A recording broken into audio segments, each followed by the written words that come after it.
নমস্কার সবাইকে study with Anirban YouTube চ্যানেলে। তো অনেক দিন ধরে আমি ভিডিও আপলোড করতে পারছি না আমার ব্যক্তিগত কিছু সমস্যার জন্য। আজকে আমি আপনাদের সামনে নতুন ভিডিও নিয়ে এসেছি স্টাডি উইথ অনির্বাণ ইউটিউব চ্যানেলে পলিটিক্যাল সায়েন্স থেকে। আপনারা অনেকেই কমেন্ট সেকশনে বলেছিলেন পলিটিক্যাল সায়েন্স নিয়ে ক্লাস দেওয়ার জন্য। আমি মোটামুটি প্রস্তুতি ছিলাম, কিছু ব্যক্তিগত কিছু সমস্যার কারণে আমি ভিডিও দিতে পারিনি। তো এখন আমি ভিডিও কন্টিনিউ দেওয়ার চেষ্টা করবো, আপনারা সবাই পাশে থাকবেন। তো আজকে যে ভিডিওটি নিয়ে এসেছি সেটি হচ্ছে পলিটিক্যাল সায়েন্সের পার্লামেন্টারি সিস্টেমের একটা অংশ বলতে পারি। আমরা বেসিক্যালি লোকসভা এবং রাজ্যসভা নিয়ে একটা বেসিক কনসেপ্ট দেওয়ার চেষ্টা করব। তো লোকসভা এবং রাজ্যসভা এটা কিন্তু পার্লামেন্টের গুরুত্বপূর্ণ একটা অংশ, লোকসভা এবং রাজ্যসভা। তো আপনারা সবাই হয়তো বা এমসিকিউ বইয়ের মধ্যে অনেকগুলো পেয়ে যাবেন, কিন্তু শুধু এমসিকিউ পড়ে লোকসভা বা রাজ্যসভা থেকে আনসার হয়তো বেসিক জিনিস থেকে আসলে পেরে যাবেন, কিন্তু অনেক সময় ঘুরিয়ে পিছিয়ে কোয়েকশন দেয়। এগুলোর আনসার কিন্তু বেসিক কনসেপ্ট বা একটু জিনিস যদি আইডিয়া না থাকে লোকসভা রাজ্যসভা কী বা তার সঙ্গে বিধানসভার ডিফারেন্স কী, ওইগুলো যদি না থাকে না তাহলে কিন্তু পারবেন না। তো এই ভিডিওতে আমি চেষ্টা করছি লোকসভা রাজ্যসভা এবং বিধানসভার একটা বেসিক কনসেপ্ট ক্লিয়ার করার জন্য, এবং তার সঙ্গে সঙ্গে ইলেকশন প্রসেসের কিছু জিনিসও এখানে চলে আসবে। তো আমরা পার্লামেন্টারি সিস্টেমে, পার্লামেন্ট দ্যাট মিনস সংসদ, আমরা ইন্ডিয়াতেও পার্লামেন্টারি সিস্টেম গভর্নমেন্ট, তো সংসদ এখানেও আছে। তো এখানে এটা যদি কেউ যদি আমরা একটা সংসদ ধরি পার্লামেন্টের, তো পার্লামেন্টের একটা মেজর পার্ট হচ্ছে লোকসভা,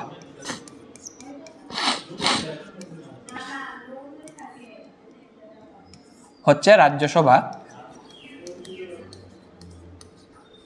লোকসভা এবং রাজ্যসভার সঙ্গে পার্লামেন্টের আরেকটা বডি, পার্লামেন্ট বডির মধ্যে আরেক যে ইম্পর্টেন্ট হচ্ছে উনি হচ্ছেন প্রেসিডেন্ট। তো বেসিক্যালি পার্লামেন্ট, লোকসভা, রাজ্যসভা এবং প্রেসিডেন্ট এই তিনটে নিয়ে গঠিত। লোকসভার আলাদা আলাদা ক্যারেক্টারিস্টিক্স আছে, ফিচার্স আছে, কাজ আছে। প্রেসিডেন্ট আলাদা কাজ আছে, রাজ্যসভার আলাদা দায়িত্ব আছে। তো কীভাবে লোকসভা রাজ্যসভা আলাদা বা ডিফারেন্স কীভাবে, কাদের কী কাজ, কেন লোকসভা রাজ্যসভা হয়, বা লোকসভা রাজ্যসভার সঙ্গে আরেকটা যে আলাদা ম্যাটার বিধানসভা, এগুলোর বেসিক ডিফারেন্স কিন্তু জানা খুবই দরকার। তারপর আপনারা পড়া শুরু করলে জিনিসগুলো বুঝতে পারবেন ভালো। বেসিক্যালি লোকসভা এবং রাজ্যসভা এই দুটো হচ্ছে পার্লামেন্টের খুবই গুরুত্বপূর্ণ একটা অংশ। লোকসভা এবং রাজ্যসভা, লোকসভা এবং রাজ্যসভা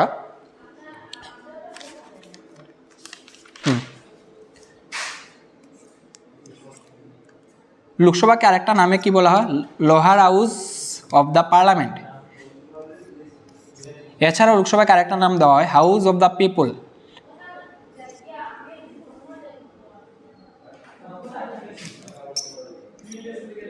রাজ্যসভার আরেকটা নাম হচ্ছে, ওটা হচ্ছে lower house of the parliament, ওটা হচ্ছে আপার হাউস অফ দ্য পার্লামেন্ট। ওটাকে বলে হাউস অফ দ্য পিপল, এটাকে বলে কাউন্সিল অফ স্টেটস।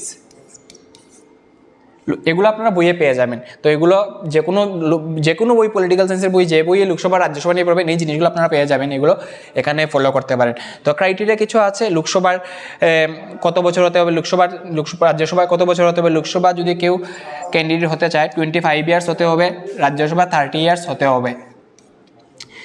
চলে আসছে আমরা এখন ইলেকশন প্রসেসে, ওটার সঙ্গে ইলেকশন, লোকসভা রাজ্যসভা বেসিক্যালি ইলেকশনের মাধ্যমে হয়। তো লোকসভা যেটা হয় ওটা হচ্ছে ডাইরেক্ট ইলেকশন, লোকসভার ডাইরেক্ট ইলেকশনের মাধ্যমে হয়, আর রাজ্যসভা ইনডাইরেক্ট ইলেকশনের মাধ্যমে রাজ্যসভার ইলেকশন হয়ে থাকে। তো আমরা সবাই জানি যে লোকসভার ইলেকশন আসছে, আমরা সবাই শুনি লোকসভার ইলেকশন আছে, কিন্তু রাজ্যসভার ইলেকশন আছে আমরা কি শুনি না, কারণ রাজ্যসভা হচ্ছে ইনডাইরেক্ট ইলেকশন, লোকসভা হচ্ছে ডাইরেক্ট ইলেকশন, যেটা জেনারেলি 5 বছর পরে পরে হয়। লোকসভার যে যেগুলো যারাই সিলেক্টেড ক্যান্ডিডেট তাদের মেয়াদ হচ্ছে 5 বছর, আর রাজ্যসভার মেয়াদ হচ্ছে টোটাল 6 ইয়ার্স, 6 বছর। তো রাজ্যসভা হচ্ছে ইনডাইরেক্ট ইলেকশন, যেটা সম্পর্কে আমরা তাই বিশেষ কিছু জানতে পারি না, নর্মালি লোকসভা সম্পর্কে আমরা জানতে পারি। আর একটা সেটা হচ্ছে বিধানসভা। তো এখন যদি আমরা ইলেকশন প্রসেসে চলে যাই, লোকসভা এবং রাজ্যসভার বা ক্রাইটেরিয়া যেগুলো আছে এগুলো তো আপনারা বইয়ে পেয়েই যাবেন, যেমন লোকসভার টোটাল কত সিট আছে, রাজ্যসভার কত সিট আছে, এইগুলো বইয়ে আপনারা যে কোনো বই পেয়ে যাবেন। তো বেসিক ফান্ডাটা আমি বলতে চাচ্ছি যে লোকসভা, রাজ্যসভা, বিধানসভার বেসিক ডিফারেন্সটা কি, আপনারা হয়তো আলাদা আলাদা বইয়ে পড়বেন, কিন্তু অনেক সময় কী হয় 2-3টা জিনিসের মধ্যে অনেক সময় ঝামেলা লেগে যায় যে এটার সঙ্গে এটা কীভাবে কানেক্টেড। তো লোকসভা হচ্ছে কি, টোটাল লোকসভার ইলেকশন কেন হচ্ছে, আমরা লোকসভার ইলেকশন কেন করি, লোকসভার ইলেকশন আমরা আমাদের কান্ট্রির প্রাইম মিনিস্টারকে সিলেকশন করার জন্য, যেটা সেন্ট্রালের ইলেকশন বলতে পারি, কেন্দ্রের পুরো রাজ্যে দেশের মধ্যে এই ইলেকশনটা হয়।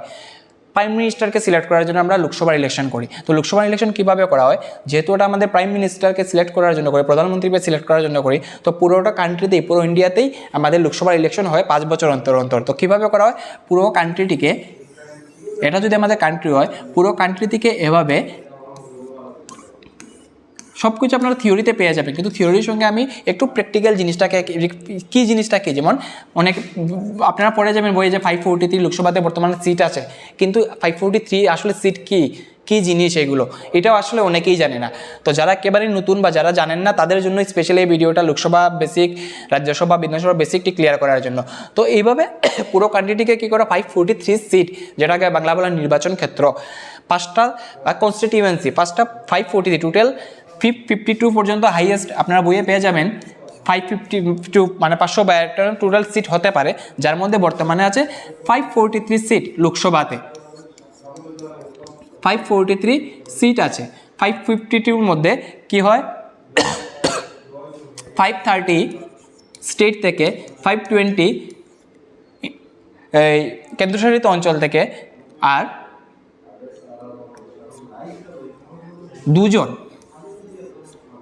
দুজন অ্যাংলো ইন্ডিয়ান প্রেসিডেন্ট তার নিজের ইচ্ছা মতো সিলেক্ট করেন। কিন্তু ম্যাক্সিমাম বইয়ে এই আপডেটটা দেওয়া নেই, বা অনেক কোচিং সেন্টারে যে নোটসগুলো দেয় এগুলোর মধ্যে দেখেছি আমি এই আপডেটটা দেওয়া নেই, তারা ব্যাকডেটেড নোট বই বা এরকম কোচিং সেন্টারে কোনো নোটসে দেওয়া থাকে। তো এই জিনিসটা আপনারা একটু অবশ্যই ফলো করবেন। আমার ভিডিও না দেখেও আপনারা নিজেরা জিনিসটা একটু দেখবার চেষ্টা করবেন, যে দুটা সিট আছে, এই সিটটা কিন্তু এক্ষণে আর নেই। 2020 জানুয়ারি মাসে এই যে সিটটা, এটা অ্যাবলিশ করা হয়ে গেছে, যার জন্য এক্ষণে অনেক বইয়ে থাকবে যে বর্তমানে 545 সিট রয়েছে লোকসভাতে, কিন্তু এটা টোটালি রং। বর্তমানে 543 সিট রয়েছে, কারণ এই দুটা সিট অ্যাবলিশ হয়ে গেছে। প্রেসিডেন্ট যে দুজনকে মনোনীত করতেন এই অ্যাংলো ইন্ডিয়ান, এই সিট কিন্তু এখন নেওয়া হয় না 2020 জানুয়ারি মাসের পর থেকে। এটা 104তম কনস্টিটিউশনাল অ্যামেন্ডমেন্ট অ্যাক্ট 2019 অনুসারে 2020 জানুয়ারি মাসে এই জিনিসটা কিন্তু উঠে গেছে, যার জন্য এক্ষণে লোকসভার 552 হাইয়েস্ট থাকতে পারে, যার মধ্যে থেকে অনেক বইয়ে পাবেন 545 বর্তমানে রয়েছে, কিন্তু এটা টোটালি রং, কারণ দুটা সিট কমে গেছে, যার জন্য বর্তমানে লোকসভার টোটাল সিট হচ্ছে 543। দ্যাট মিনস 543 ভাগে পুরো কান্ট্রি থেকে ভাগ করা হয় এবং 543 জন ক্যান্ডিডেট দেওয়া হয়। বিভিন্ন পার্টি থেকে দিতে পারে, বিজেপি, কংগ্রেস, আরও মনে করেন আম আদমি পার্টি, ঠিক আছে। তো এভাবে বিভিন্ন পার্টি থেকে বিভিন্ন ক্যান্ডিডেট, 543 জন ক্যান্ডিডেট বিভিন্ন পার্টি থেকে সিলেক্টেড হয়ে আসে। যারা জিতে তারা 543, দ্যাট মিনস লোকসভাতে যারা জিতে তাদের থেকে আমরা 543 জন কি পাই, এমপি পাই, মেম্বার অফ পার্লামেন্ট, এমপি পাই, 543 এমপি। তারা এই 543 এমপি বিজেপি থেকে হতে পারে, কংগ্রেস থেকে হতে পারে, আম আদমি পার্টি থেকে হতে, সব মিলিয়ে যে পার্টি থেকে যে জিতেছে টোটাল 543 আমরা এমপি পাই। ওই এমপির মধ্য থেকে ওই 543 এমপি যারা majority, that means more than 50% seat, যে এই পার্টিগুলোর মধ্যে থেকে যে পার্টি মোর দেন 50% সিট নিয়ে আসবে, 543 মধ্যে মেজরিটি যদি নিয়ে আসতে পারবে, তাহলে ওই পার্টি গভর্নমেন্ট ফর্ম করবে। দ্যাট মিনস প্রেসিডেন্ট ওই পার্টির মধ্য থেকেই হওয়ার সম্ভাবনা বেশি থাকে। তো মনে করি আমরা যদি বিজেপি মোর দেন 543 মধ্যে 50% সিট নিয়ে এসেছে, মোর দেন 50%, তো বিজেপি কী করবে, গভর্নমেন্ট ফর্ম করবে, যার মধ্যে মানে এটা হচ্ছে লোকসভার ইলেকশন, সেন্ট্রাল ইলেকশন, বিজেপিও গভর্নমেন্ট ফর্ম করবে, যেটা বর্তমানে রয়েছে। তো যদি না হয়, বর্তমানে হচ্ছে এনডিএ সরকার, যদি মেজরিটি না পায় তাহলে কি করতে হয়, তাহলে অন্য কোনো পার্টি, যেগুলো ছোটো ছোটো পার্টি রয়েছে ওইগুলো থেকে প্লাস করতে হয়, মানে গঠবন্ধন কি সরকার, আমরা অনেক সময় দেখে না এনডিএ, ঠিক আছে, যেটাকে বলা কোয়ালিশন গভর্নমেন্ট। তো কোয়ালিশন গভর্নমেন্ট অন্য ছোটো ছোটো পার্টি থেকে, যে কোনো পার্টি থেকে কী হয়, কোয়ালিশন গভর্নমেন্ট ফর্ম করে। That means more than 50% seat পেতেই হবে যদি গভর্নমেন্ট ফর্ম করতে হয়। এখন একটা পার্টি যদি সে একা না পারে, তাহলে ছোটো ছোটো 2-3টা পার্টির সঙ্গে সমঝোতা করে গভর্নমেন্ট ফর্ম করবে। যেমন এখন এনডিএ সরকার রয়েছে বিজেপি গভর্নমেন্টের। তো যাদের মধ্য থেকে কী করা হয়, পিএম সিলেক্ট করা, নিজেদের মধ্য থেকে পিএম সিলেক্ট করেন। তো বইয়ের মধ্যে লেখা থাকবে যে প্রেসিডেন্ট পিএমকে সিলেক্ট করেন। তো বাস্তবেই প্র্যাকটিক্যালে কে করেন, যারাই মেজরিটি পার্টি আছে তাদের যে লিডার, তাদের লিডারের মধ্যে থেকে কেউ একজন পিএম সিলেক্টেড হয়। যেমন এখানে বর্তমানে রয়েছেন প্রধানমন্ত্রী নরেন্দ্র মোদী। তো আমরা স্বভাবতই জানি যে বিজেপি বা এনডিএ সরকার যদি গভর্নমেন্টে আসে, হয়তো বা নরেন্দ্র মোদী, আমরা সাধারণ মানুষ হিসেবে এটা অবজার্ভ করতে পারি যে নরেন্দ্র মোদী প্রেসিডেন্ট হবেন, প্রাইম মিনিস্টার হবেন। তো এমনটাই হয়েছে। তো এভাবে নর্মালি প্রেসিডেন্ট সিলেক্ট করেন, কিন্তু প্রেসিডেন্ট কিসের ভিত্তিতে সিলেক্ট করেন, ওই মেজরিটি পার্টির যারা লিডার আছে তারাই যে নামটা প্রেসিডেন্টের কাছে পৌঁছান, ওই নামটাই প্রেসিডেন্ট সিলেক্ট করেন। তো ওটা হচ্ছে মেইনলি লোকসভা ইলেকশন। তো লোকসভা, রাজ্যসভা, লোকসভা হচ্ছে ডাইরেক্ট ইলেকশন, 5 বছর পর ইলেকশন হয়। 5 বছরের জন্য যারাই 543 এমপি আছে তারা থাকতে পারেন। যদি প্রেসিডেন্ট চায়, এগুলোর অনেক ক্রাইটেরিয়া আছে, বইয়ে পেয়ে যাবেন, প্রেসিডেন্ট চাইলে 5 বছরের আগেই লোকসভা ভেঙে দিতে পারেন, আর প্রেসিডেন্ট চাইলে 1 বছর লোকসভার মেয়াদ বৃদ্ধিও করতে পারেন জরুরিকালীন পরিস্থিতিতে। ওটা এগুলো বইয়ে আপনারা সব পেয়ে যাবেন, আমি জাস্ট একটা বেসিক দেওয়ার চেষ্টা করছি। তো ওটা হচ্ছে টোটাল লোকসভার যে বেসিক জিনিসটা, লোকসভার 543 সিট আছে, 543 সিটে ইলেকশন হয়, বিভিন্ন পার্টি থেকে ক্যান্ডিডেট দেওয়া হয়, তারপরে আমরা 543 এমপি পাই, member of parliament pi. Member of পার্লামেন্টের মধ্যে থেকে যদি কোনো পার্টি এককভাবে মোর দেন 50% সিট নিয়ে আসতে পারে তাহলে ওই পার্টি গভর্নমেন্ট ফর্ম করবে, যদি নিয়ে আসতে না পারে তাহলে কি হবে, ছোটো ছোটো পার্টির সঙ্গে কোয়ালিশন করে কোয়ালিশন গভর্নমেন্ট ফর্ম করা হয়। এবং এভাবেই আমরা 5 বছর পর পর লোকসভা ইলেকশন হয় এবং আমরা পিএমএ সিলেকশন করে থাকি। এখন যদি আমরা চলে যাই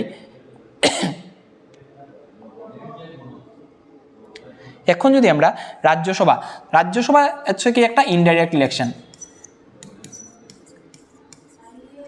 আমরা লোকসভা ইলেকশন 5 বছর পরে পড়া হয়, কিন্তু রাজ্যসভা ইলেকশন কিন্তু আমরা সচরাচর শুনতে পাই না, কারণ এটি হচ্ছে এটা ইনডাইরেক্ট ইলেকশন।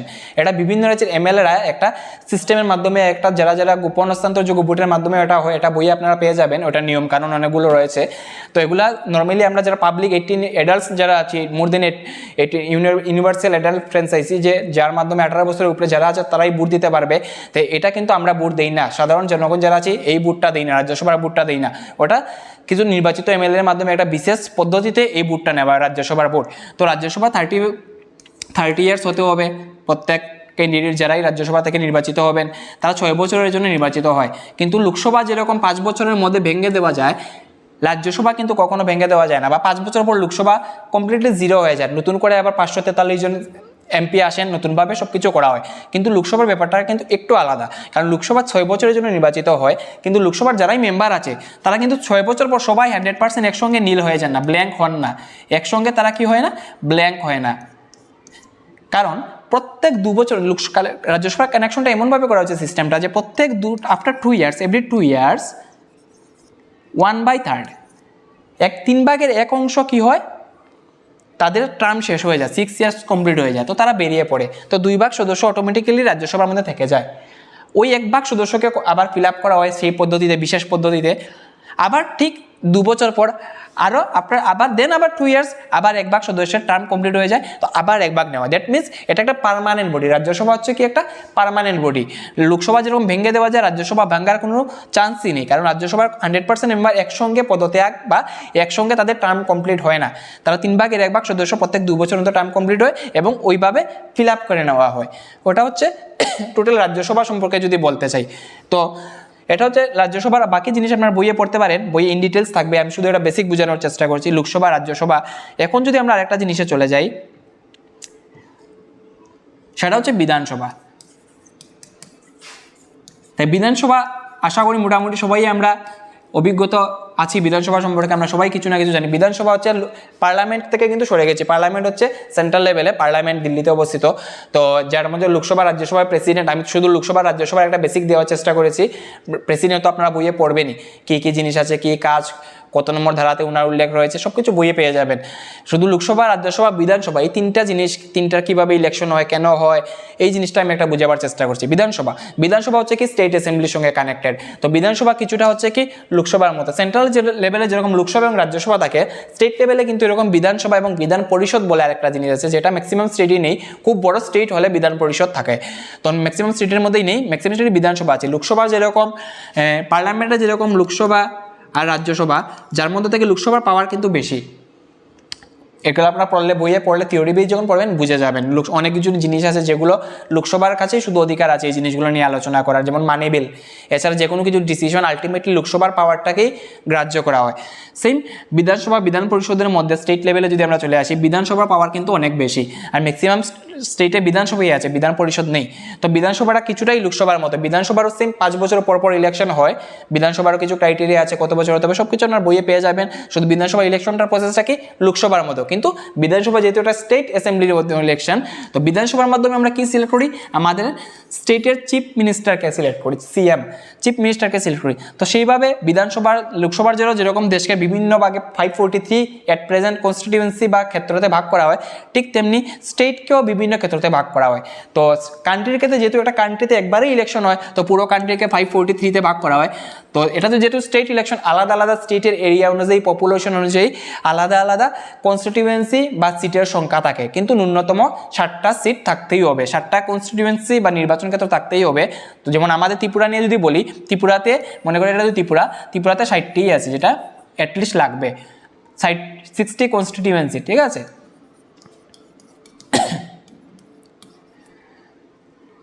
সেম ত্রিপুরাকে এরকম মানে কি 60টা ভাগে ভাগ করা হয়, যার মধ্য থেকে আমরা 60 জন বিভিন্ন পার্টি থেকে কি করা হয়, বিভিন্ন পার্টি থেকে যার যার ক্যান্ডিডেট দেয়, এবং ক্যান্ডিডেট দেওয়ার পরে আমরা কি হয়, এজ এ রেজাল্ট আমরা 60 কি পাই, 60 MLA পাই, মেম্বার অফ লেজিসলেটিভ অ্যাসেম্বলি।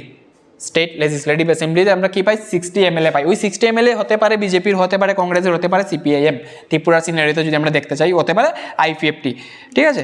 তো এইভাবে বিভিন্ন ক্যান্ডিডেট থাকবে বিভিন্ন স্টেট থেকে, আলটিমেটলি 60 জন MLA। ওই সেম লোকসভার মতোই যদি মোর দেন 50% কোনো পার্টি পেয়ে থাকে তাহলে ত্রিপুরাতে সে গভর্নমেন্ট ফর্ম করবে, আর যদি না করতে পারে তাহলে কোয়ালিশন গভর্নমেন্ট ফর্ম করবে। তো এইভাবে দেখা যাচ্ছে কি এখন লোকসভার মতোই ত্রিপুরাতেও সেম বিজেপি গভর্নমেন্টই আলটিমেটলি রুল করছে, ঠিক আছে। তো এটা হচ্ছে লোকসভা, রাজ্যসভা, বিধানসভার একটা বেসিক কনসেপ্ট, যেটার মাধ্যমে আপনারা বইয়ে কিন্তু অনেক জিনিস, আমি শুধু চেষ্টা করি যে আপনারা যে বেসিক জিনিসগুলো আছে, থিমগুলো আছে, থিমগুলো কিছু বোঝার চেষ্টা করুন। বাকি তো আমি যা MCQ দেবো বইও পেয়ে যাবেন, MCQ দরকার, ইম্পর্টেন্ট MCQ আছে, কিন্তু এইগুলো পড়ার আগে আপনারা প্রত্যেকবার চেষ্টা করবেন যে কোনো সাবজেক্টের থিমটা বোঝার, টপিকটা আগে মাথায় ঢুকিয়ে নিন, তারপর যখন বই থেকে পড়বেন MCQ পড়ুন, ছোট প্রশ্ন পড়ুন, ইন ডিটেলস পড়ুন, খুব ইজি লাগবে এবং খুব তাড়াতাড়ি মনে রাখতে পারবেন। এই যে ব্যাপারটা লোকসভা, রাজ্যসভা, বিধানসভা, আমি জানি না কতটুকু হেল্প হয়েছে আপনাদের, কিন্তু আমার মনে হয় যারা লোকসভা, রাজ্যসভা, বিধানসভা সম্পর্কে বেসিক্যালি কিছুই জানে না, শুধু পড়ছে, তাদের জন্য ভিডিওটা অবশ্যই একটু হলেও কাজে লাগবে। যে লোকসভা কি, রাজ্যসভা কি, বিধানসভা কি, তিনটা আলাদা আলাদা ম্যাটার। লোকসভা, রাজ্যসভা হচ্ছে পার্লামেন্টের অংশ, বিধানসভা হচ্ছে স্টেট অ্যাসেম্বলির অংশ। লোকসভা কি ডাইরেক্ট ইলেকশনের মাধ্যমে আমরা PMকে সিলেক্ট করি, ইলেকশন প্রসেস কিছুটা আমি দেখিয়ে দিয়েছি, আপনারা বইয়ে বাকি ইন ডিটেলস পেয়ে যাবেন। রাজ্যসভা হচ্ছে কি ইনডাইরেক্ট ইলেকশন, যেটা আমরা নিজেরা, মানে দ্যাট মিনস 18 বছরের বড় যারা আছে তারা ভোট দিই না, এটা বিভিন্ন স্টেটের MLA একটা বিশেষ পদ্ধতিতে ভোট দিয়ে থাকেন। নেক্সট হচ্ছে বিধানসভা, বিধানসভা হচ্ছে একটা স্টেটের ইলেকশন, সেম বিধানসভার মাধ্যমে আমরা কী করি, কান্ট্রির চিফ মিনিস্টারকে সিলেক্ট করি। দ্যাট মিনস সেন্ট্রাল গভর্নমেন্ট হচ্ছে কি লোকসভার ইলেকশন, স্টেট গভর্নমেন্ট ইলেকশন হচ্ছে গিয়া Vidhan Sabha election, and then local self government, ওটা আপনাদের টেটে আছে, local self government, municipality, panchayat raj, তো ওইটাও আপনারা পড়বেন, ওটা খুব ইম্পর্টেন্ট, ওটা নিয়ে আমি ভিডিও দেওয়ার চেষ্টা করব। তো আপনারা পাশে থাকবেন, যদি কোনো ভুল ত্রুটি হয়ে থাকে অবশ্যই কমেন্ট সেকশনে জানাবেন, ভুল ত্রুটি আমি শুদ্ধ করার চেষ্টা করব। আর অবশ্যই আমার channel, YouTube channel study with Anirban YouTube channel subscribe করে থাকবেন, আমি অবশ্যই আপনাদের পাশে থাকার চেষ্টা করব, যতটুকু পারি সাহায্য করার চেষ্টা করব। Thank you so much.